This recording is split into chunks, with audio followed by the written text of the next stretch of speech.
찬양합니다.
우리 함께 사도신경하심으로 우리들의 신앙을 고백합니다.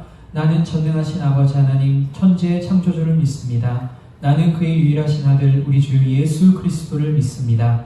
그는 성령으로 잉태되어 동정녀 마리아에게서 나시고 본디오 빌라도에게 고난을 받아 십자가에 못 박혀 죽으시고 장사된 지 사흘 만에 죽은 자 가운데서 다시 살아나셨으며 하늘에 오르시어 전능하신 아버지 하나님 우편에 앉아 계시다가 거기로부터 살아있는 자와 죽은 자를 심판하러 오십니다.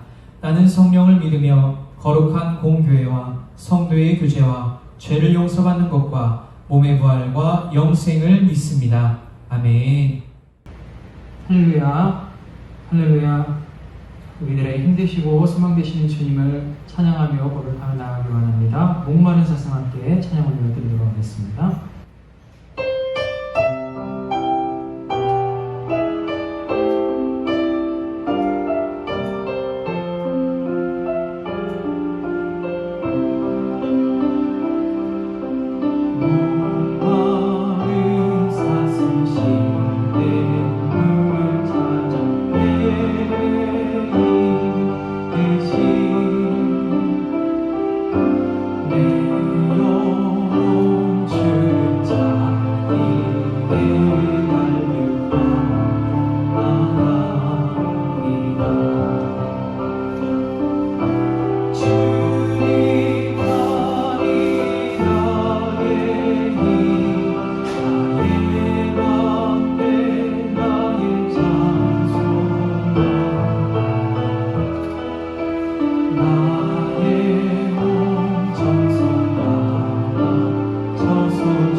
시간 우리의 참된 구원 되신 주님을 박수치며 찬양하며 영광 높여 나아갑니다. 무화과 나무님께 함께 찬양 올려드리도록 하겠습니다.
선한 목자 되신 우리 주님의 크신 사랑과 은혜에 감사를 드리며 그리고 복된 주일 주님 앞에 예배드리기 위하여 모였습니다.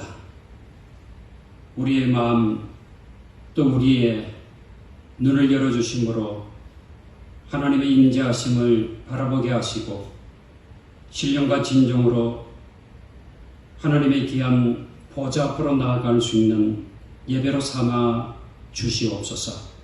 우리 심령에 여러가지 많은 죄악, 불순종, 또 허물들을 다 용서하시며 주홍같이 붉은 죄일지라도 모든 죄를 양털같이 희게 하시며 주님의 자녀로 어렵다라고 여겨주시는 하나님의 크신 사랑과 또 은혜를 힘입어 거룩하고 어르신 우리 하나님 앞에 예배자로 설 수 있도록 우리를 인도하여 주시옵소서. 하나님, 오늘도 주의 말씀을 통하여 하나님의 뜻이 무엇인지를 깨닫게 하시고 이 험난한 인생길을 어떻게 살아가야 할 것인가를 말씀을 통해 배우고 또 그 길을 함께 걸어갈 수 있는 자가 되게 하여 주옵소서. 코로나가 가져온 여러 가지 위기와 어려움을 주님을 믿는 믿음 안에서 잘 극복하게 하시고 이기게 하시고 또 주신 사명을 능히 감당하는 자 되게 하여 주옵소서. 몸된 교회를 하나님 긍휼히 여겨 주옵시고 이 민족 위에도 하나님의 크신 사랑, 은혜를 베풀어 주시옵소서. 예배의 모든 순서 위에 하나님의 인도하심이 함께 하시길 원하오며 귀하신 예수님의 이름으로 기도하옵나이다. 아멘. 교회 소식 시간입니다. 사랑하는 양천가족 여러분, 한 주간도 잘 지내셨습니까? 자, 이번 주간은 추석 연휴 주간이지요. 하나님의 은혜 가운데 우리 행복하고 건강한 추석을 맞이할 수 있기를 바랍니다. 또 추석 당일에는 추석 추모 예배 또 가정 예배 순서지를 참조해서 온 가족이 다 모여서 함께 예배를 드릴 수 있기를 바랍니다. 자, 아무쪼록 우리 하나님의 은혜 가운데 이 한 주간도 잘 지내시기를 주님의 이름으로 기원합니다. 준비하신 예물 찬송가 215장 찬양하며 하나님 앞에 올려드립니다.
하나님 감사합니다.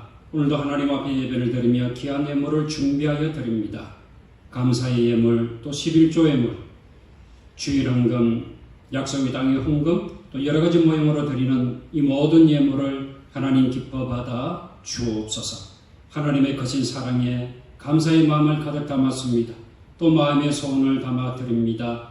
하나님 기뻐 받으시며 사랑하는 성도들이 내어놓고 기도하는 제목마다 하나님의 뜻 가운데 이루어지는 축복으로 함께하여 주옵소서. 하나님, 사랑하는 자녀들에게 지혜와 총명을 다하시며 하나님의 은혜 가운데 믿음의 강건한 심령으로 성장케 하여 주옵소서. 청년들의 앞길을 지도하시며 우리 사랑하는 장년부 하나님의 은총 가운데 날마다 강건한 삶을 이루어갈 수 있도록 복된 삶 되게 하여 주옵소서. 하나님, 맡은 사명을 삶의 도전에서 감당할 수 있는 능력과 지혜가 충만케 하여 주옵소서. 추석 이제 연휴를 맞이해서 우리 가족들이 한자리에 모일 때에 안전에 만전을 기하게 하시고 또 코로나가 침공하지 못하도록 우리 하나님께서 도우시고 온 가족이 하나님의 영청 가운데 즐겁고 행복한 추석을 맞이하고 또 하나님의 사랑과 은혜를 함께 나눌 수 있는 복된 자리가 되게 하여 주옵소서. 아버지 하나님, 힘들고 어려움을 당하는 여러 심령들 위해 우리 하나님의 위로하심과 또 극복할 수 있는 은혜와 능력을 베풀어 주시옵소서. 이 코로나의 위기를 잘 슬기롭게 극복할 수 있는 민족, 또 나아가 북한의 평화적인 통일을 이루어갈 수 있는 하나님의 은혜가 함께하여 주옵소서. 온 세계 열방에도 진정한 평화가 임하기를 원하오며 귀하신 예수님의 이름으로 기도하옵나이다. 아멘. 하나님의 말씀 이사야서 46장 1절부터 7절까지 봉독합니다. 구약 성경 1025페이지 이사야서 46장 1절부터 7절까지 말씀을 봉독합니다. 벨은 엎드러졌고 너보는 구부러졌도다.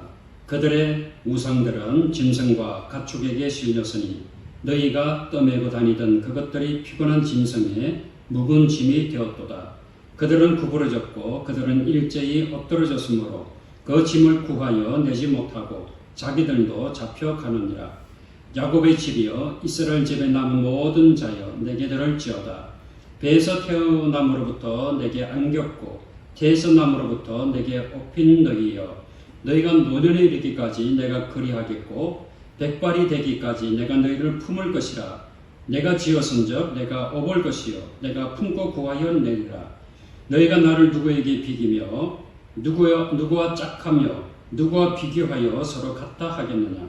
사람들이 주머니에서 금을 쏟아내며 은을 저울에 달아 도금장이에게 주고 그것으로 신을 만들게 하고 그것에게 엎드려 경배하며 그것을 들어 어깨에 메어다가 그의 처소에 두면 그것이 서 있고 거기에서 능히 움직이지 못하며 그에게 부르짖어도 능히 응답하지 못하며 고난에서 구하여 내지도 못하느니라. 아멘. 오늘도 거룩하고 복된 주일 하나님 앞에 예배를 드리는 사랑하는 영적인 모든 가족들 위해 우리 주님의 은혜와 평강이 함께하기를 기원합니다. 오늘 본문의 말씀은 우상과 하나님에 대해서 가르쳐주고 있습니다.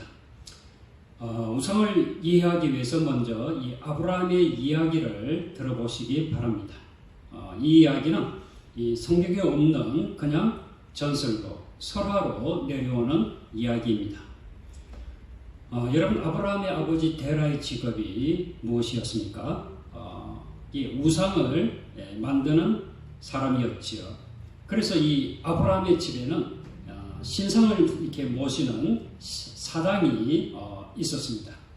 이 어린 아브라함은 이 우상들 앞에 이 음식을 놓고 어떤 일이 일어나는지 보려고 기다렸습니다.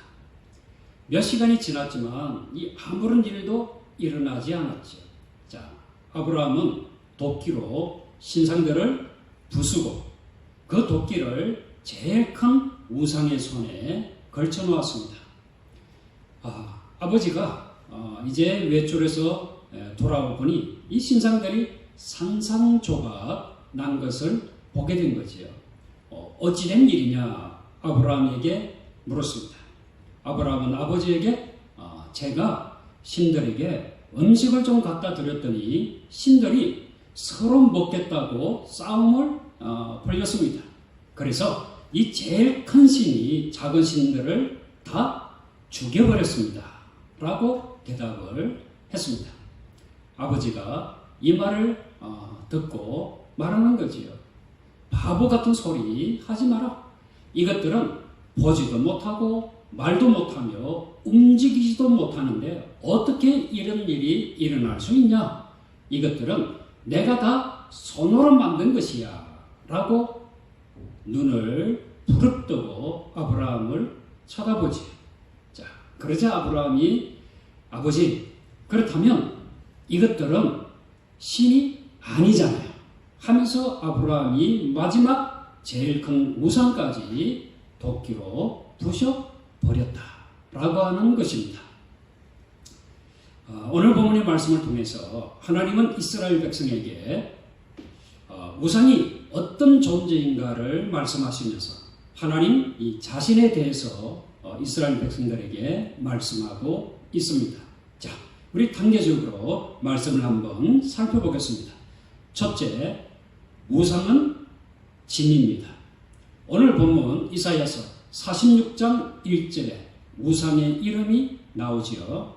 바로 그 이름이 벨과 느보라고 하는 이름입니다.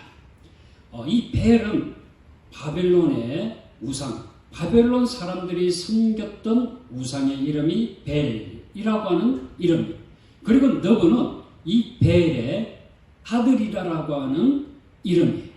그런데 이 벨과 느보가 오늘 본문의 말씀을 보게 되면 어떤 상태에 있습니까?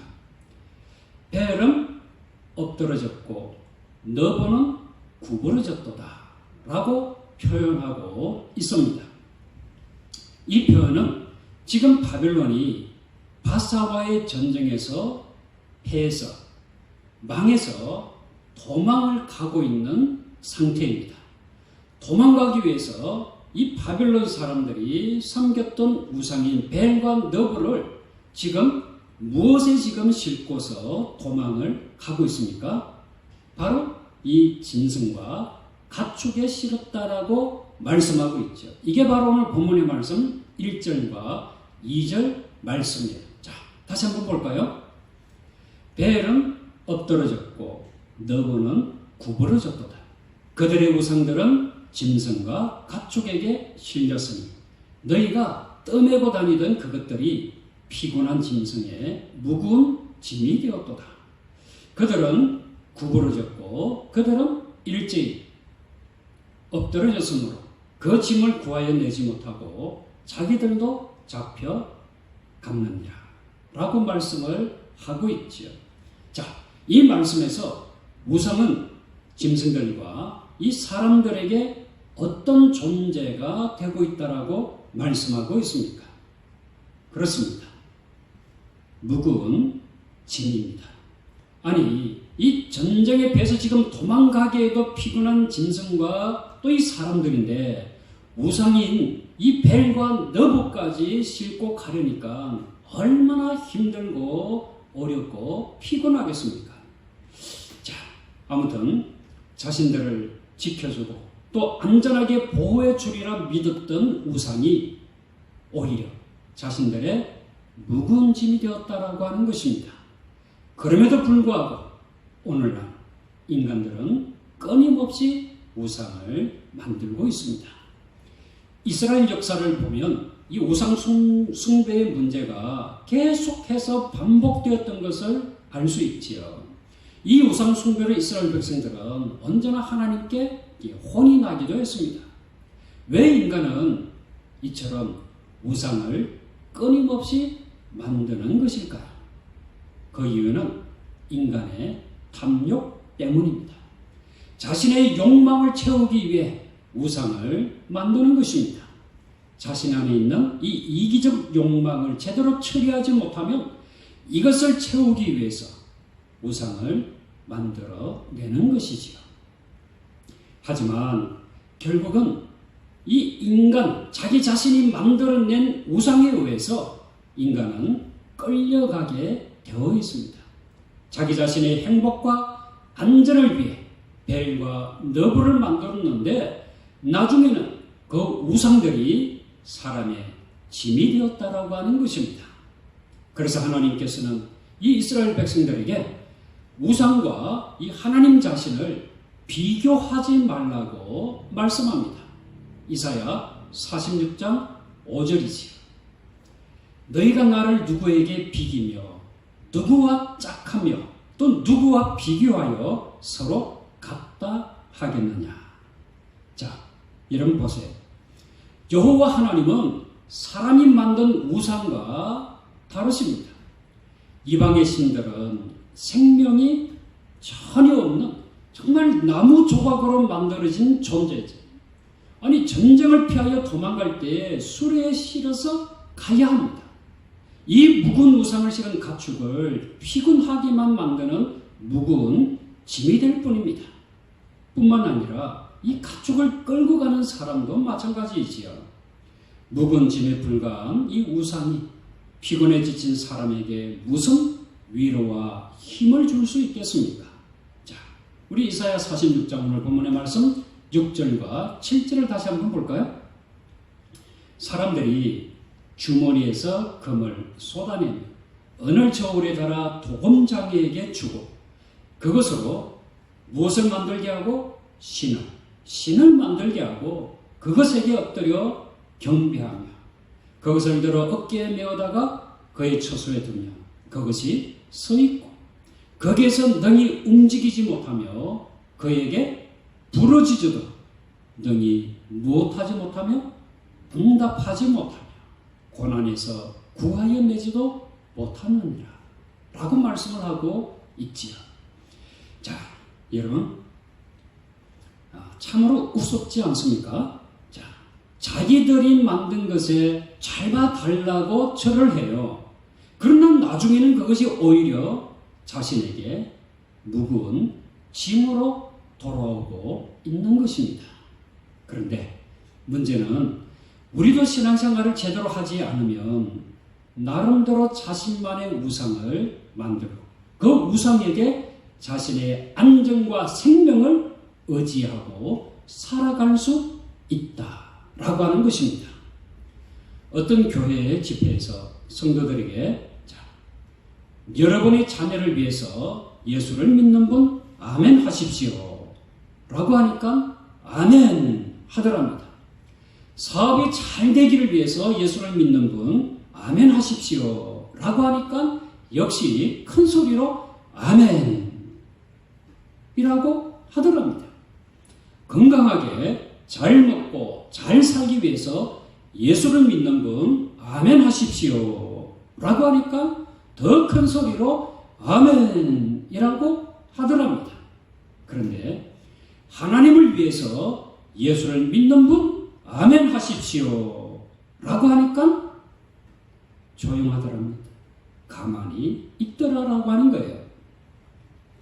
제가 왜 이런 이야기를 하느냐 하면 잘못하면 우리도 교회를 다닌다고 하면서도 자신의 욕망, 자신의 출세, 자녀들의 형통, 가족의 안전을 위해서 하나님을 마치 우상처럼 여기는 사람이 될 수 있다 라고 하는 것입니다. 이사야 선지자는 우리가 우상에 빠지지 않기 위해서 정확하고 명확하게 이사야 43장 21절을 통해서 우리의 존재됨을 깨우쳐 주고 있습니다. 자, 과연 우리는 어떤 존재일까요? 이 백성은 내가 나를 위하여 지었나니 나를 찬송하게 하려 함이니라. 여러분, 하나님이 우리를 위해서 존재하시는 것이 아니에요. 우리가 하나님을 위해서 존재하는 것입니다. 이것을 믿어야 우상에 빠지지 않습니다. 하나님께서 나를 창조하셨다라고 하는 믿음이 있어야 됩니다. 하나님의 자녀가 되고 또 하나님을 경배하고 찬양하는 자가 되는 것입니다. 사랑하는 성도 여러분, 우상은 처음에는 모든 것을 다 해결해 줄 수 있는 것처럼 보여요. 그러나 나중에는 사람에게 짐이 되는 것입니다. 인생을 더 힘들게 만들 뿐입니다. 오늘 나에게 있는 우상의 짐, 또 나에게 기쁨과 즐거움을 줄 것으로 여겨서 물질과 시간을 투자했는데 오히려 이것이 나의 마음에 근심이 되고 육체에 질병을 가져오고 대인관계에 파괴를 가져온다면 오늘 이 시간 하나님 앞에 다 내려놓을 수 있기를 주님의 이름으로 축원합니다. 둘째, 하나님은 우리를 업어주십니다. 여러분, 우상은 사람에게 어떤 존재가 된다고 했습니까? 짐이 된다고 말씀을 하고 있죠. 그러나 창조주 하나님은 우리의 위로가 되고 힘이 되고 구원이 되십니다. 자, 우리 오늘 본문의 말씀 46장 3절 말씀을 볼까요? 야곱의 집이여 이스라엘 집에 남은 모든 자여 내게 들을지어다. 배에서 태어남으로부터 내게 안겼고 태에서 남으로부터 내게 업힌 너희여 라고 말씀을 하고 있죠. 자, 오늘 정말 멋진 표현이 나옵니다. 내게 업힌 너희여 라고 하는 말씀입니다. 어릴 적에 누군가의 등에 업힌 적이 있으시지요. 자, 그런데 아무나 등에 업어줍니까? 아니잖아요. 자신이 낳고 사랑하는 자녀입니다. 아빠가 또 엄마가 그리고 할아버지가 할머니가 아이고 내 새끼 하면서 웅덩이를 두들려주면서 힘들고 팔이 아파도 내 새끼 힘들까봐 큰 먼 길을 업어서 가는 거지요. 바로 이런 마음입니다. 하나님께서 왜 이스라엘 백성을 향하여 내게 업힌 너희여 라고 하십니까? 그 이유가 무엇일까요? 자, 우리 이사야서 40장 1절 말씀을 볼까요? 너희의 하나님이 이르시되 너희는 위로하라. 내 백성을 위로하라. 하나님께서 이스라엘 백성을 누구의 백성이라고 부르고 계시죠? 내 백성이라고 부르고 계십니다. 내 백성이라고 하는 것은 내가 낳았다라고 하는 것입니다.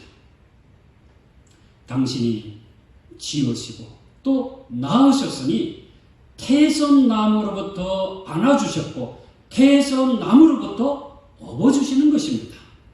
그렇다면 내게 업힌 너희여 라고 하는 말씀은 무슨 뜻일까요?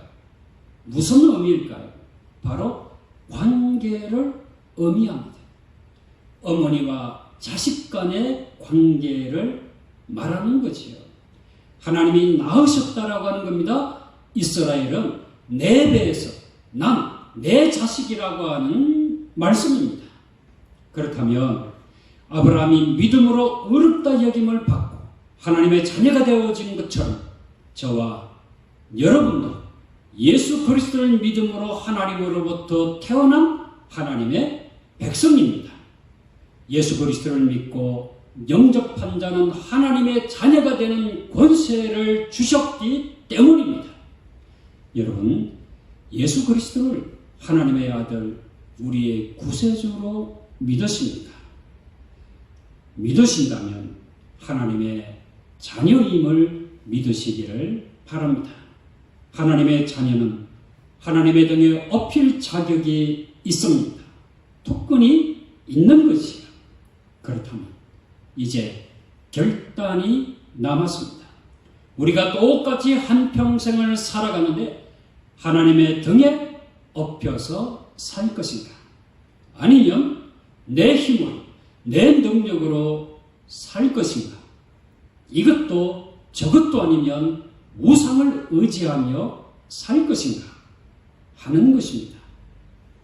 어떤 사람이 되기를 원하십니까? 그렇습니다. 우리 모두는 하나님의 자녀이기에 하나님의 등에 업혀서 사는 자가 되어야 합니다. 그러면 이 하나님의 등에 업힌 삶은 어떤 은혜를 받을 수 있을까요? 첫째는 보호하심입니다. 하나님께서 품으시고 업어주시는 삶은 하나님께서 구원해 주시겠다라고 하는 표현이기도 합니다. 어떤 상황 가운데서도 내가 너를 지켜줄 테니 너는 나를 믿고 등에 기대어 있으라 라고 하시는 것이죠. 이 아버지의 등에 업힌 자녀는 마냥 좋아서 팔을 흔들기도 하고 두 다리를 앞으로 뒤로 흔들면서 그냥 좋아합니다. 이런 장난을 하면서 내가 떨어지면 어떻게 되지? 걱정하지 않습니다. 걱정이 되면 이런 장난을 치지 못하지요. 이런 장난을 치면서 마냥 좋아하는 것은 아버지를 믿기 때문입니다. 내가 이렇게 해도 아버지는 나를 떨어뜨리지 않을 거야. 나를 놓치지 않을 거야. 라고 하는 믿음이 있기 때문이지요. 그렇습니다. 존귀하신 하나님, 사랑의 하나님 아버지는 우리를 절대 놓치지 않으십니다.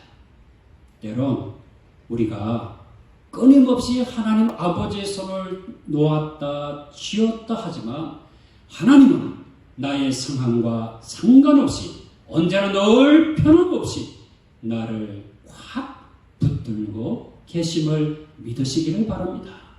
둘째는 동행하심입니다. 않는다 또 없는다.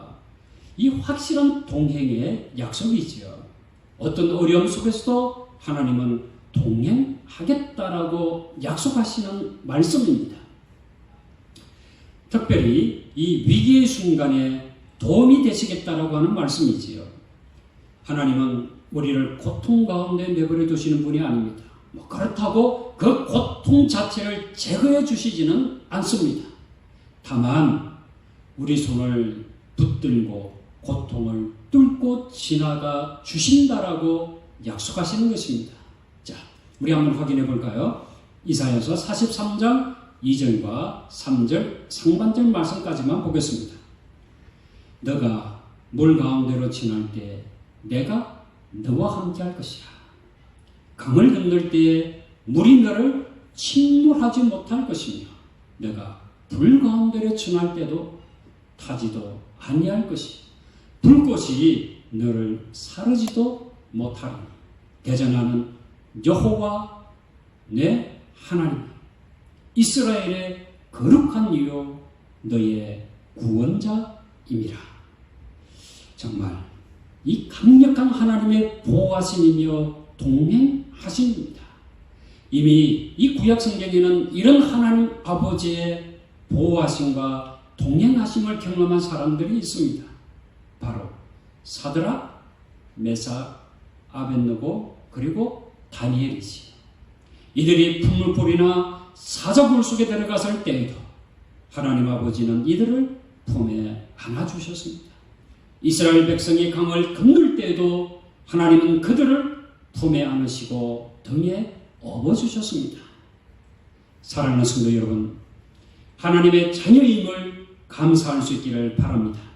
하나님의 뜻대로 살기 위해서 믿음의 여정을 걸어갈 때에 때론 고난과 역경이 있을 수 있습니다. 그런 상황이 올 때에 여러분 실망하거나 좌절하지 마시기 바랍니다.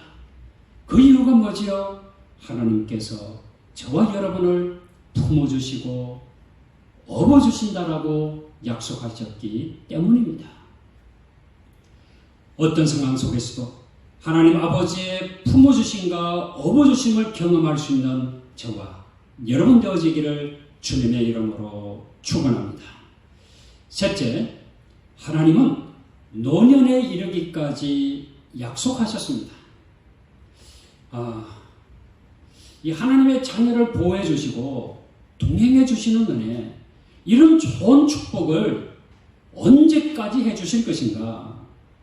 이 언제까지 이런 은혜를 베풀어 주실 것인가? 자, 이게 중요하지요. 이게 우리가 궁금해하는 질문이기도 합니다. 좋은 것도 한두 번이지 언제까지 해 주실 것인가? 이런 마음이지. 그래서 하나님께서는 이스라엘 백성들의 마음을 아시고 미리 걱정하지 말라 라고 말씀하시는 거예요. 자, 이사야 선지자를 통해서 오늘 본문의 말씀 4절 말씀에 미리 이렇게 약속을 해 주셨습니다. 너희가 이 노년에 이르기까지 내가 그리하겠고 백발이 되기까지 내가 너희를 품을 것이라. 내가 지었은즉 내가 업을 것이라. 내가 품고 구하여 내리라 라고 말씀을 하고 있는 것입니다. 정말 이 하나님의 사랑은 끝이 없는 사랑이지 한때 뜨거운 열정의 사랑이 아닙니다. 끝까지 책임지는 사랑이에요. 무한한 사랑입니다. 너희가 노년에 이르기까지 백발이 되기까지 품으시고 업어주실 것이다라고 약속하고 있는 것입니다. 자, 이 노년, 이 백발이 주는 의미는 뭘까요? 자, 나이가 점점 들어가도 또 건강이 점점 연약해져도 그 이후로도 라고 하는 의미예요. 한마디로 말하면 일평생, 인생의 끝까지 라고 하는 의미입니다. 마치 다윗이 고백한 것처럼 내 평생의 선하심과 인자심이 반드시 나를 따르는 내가 여호와의 집에 영원히 거하리로다 살리로다 라고 고백한 것과 같지요. 영원히 살리로다. 우리는 이 어느 정도 우리의 삶이 안정이 되면 어느덧 하나님이 필요 없는 이런 순간이 되기도 합니다. 왜? 그냥 잘 먹고 잘 살 수 있다라고 하는 생각이 들기 때문이지. 나이가 들었으니 이제 하나님을 의지하지 않아도 된다. 이런 생각이 들 때도 있어요. 그런데 이 노년에 이르기까지, 백발이 되기까지 라고 하는 이 말씀에서 보면 어머니의 태에서부터 영원히 하나님의 보호하심이 필요하다라고 하는 거예요. 우리 인생이 어느 때라도 하나님의 도우심이 필요 없는 순간은 한순간도 없습니다. 우리는 매 순간마다 하나님의 도우심이 정말 필요합니다. 하나님 앞에서는 우리 모두가 어린아이와 같기 때문이지요. 하나님 앞에서 우리 모두는 애기입니다. 이 애기인 우리는 하나님 아버지의 보호하심과 동행하심이 필요한 거예요. 그래서 오늘도 우리는 하나님 아버지께 때를 따라 돕는 은혜를 구하는 것입니다. 하나님 아버지의 보좌 앞으로 나아가는 것입니다. 아이들을 기르다 보면 이 부모들이 늘 경험하는 것이 있어요. 이 아차하는 순간이 있어요. 아차. 한순간이에요. 이 아이들에게서요, 눈을 떼는 순간 아이들이 어디로 사라졌는지 찾기 위해서 헤매는 수밖에 없어요. 한순간에 작은 일, 큰 일이 언제 어디서 일어날지를 모르는 거예요. 여러분 그렇잖아요? 이 한순간이라도 우리가 하나님의 눈에서 벗어나면 내 인생에 어떤 일이 일어날지를 모르는 것이 바로 이 세상이에요. 그러므로 절대로 여러분 하나님의 손을 뿌리치지 말아야 합니다. 나 혼자 잘 살 수 있다라고 큰 소리치지 말아야 합니다. 이제껏 잘 살아왔는데 지금처럼 건강관리 잘하고 돈도 절약해서 잘 쓰고 모으고 인맥관리 잘해서 노년에 외롭지 않게 한다면 성공할 것으로 생각해. 여러분 이게 되게 대단한 착각이에요. 이것이 바로 하나님 앞에서 교만이요 자만이에요.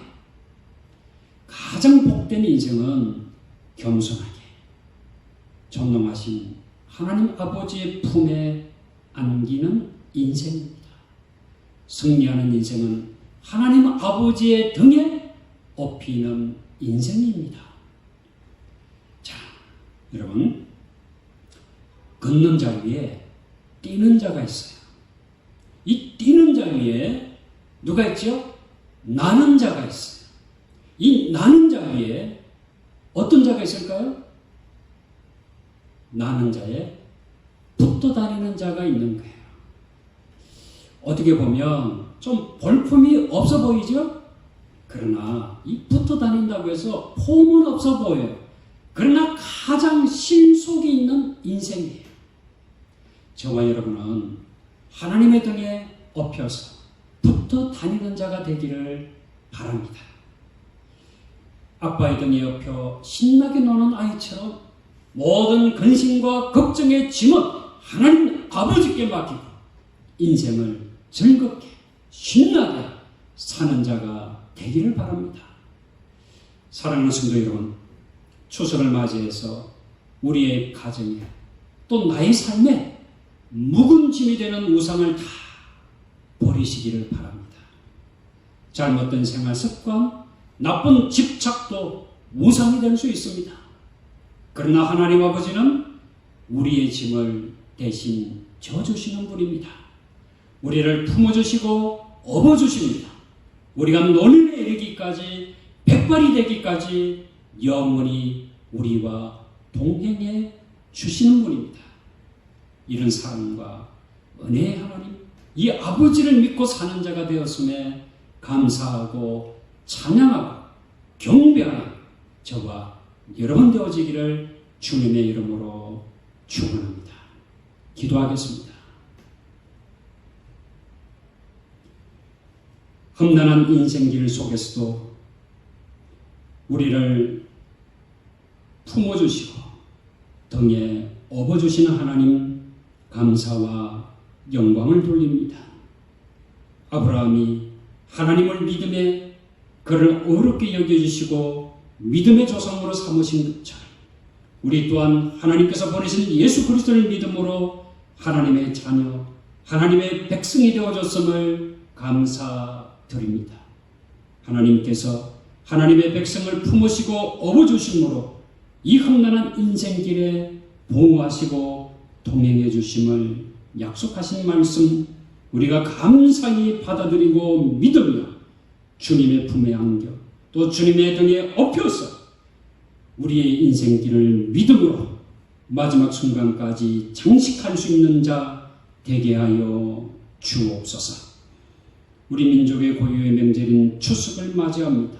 추석 연휴 동안에도 하나님 동행하여 주심으로 건강하게 하시고 기쁘고 행복한 추석 맞이하며 연휴 되게 하여 주옵소서.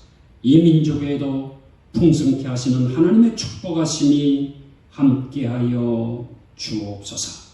예수님의 이름으로 기도하옵나이다. 아멘.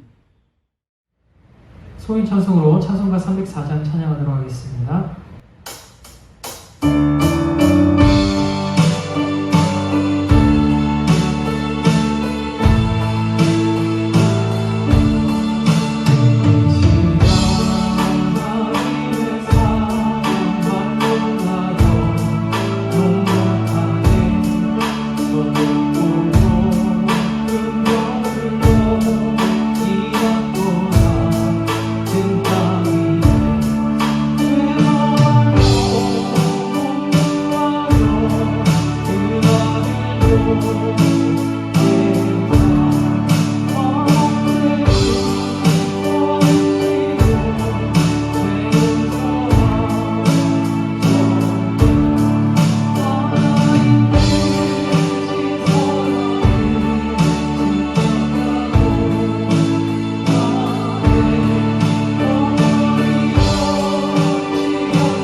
지금은 우리 주 예수 그리스도의 은혜와 하나님의 무한하신 사랑하심과 성령님의 교통하심이 당신의 사랑하는 모든 군속들 머리 위에와 살아가는 삶의 터전 몸된 교회 이민족 온 세계 열방 위에 지금부터 영원토록 함께 하시기를 간절히 축원하옵나이다. 아멘.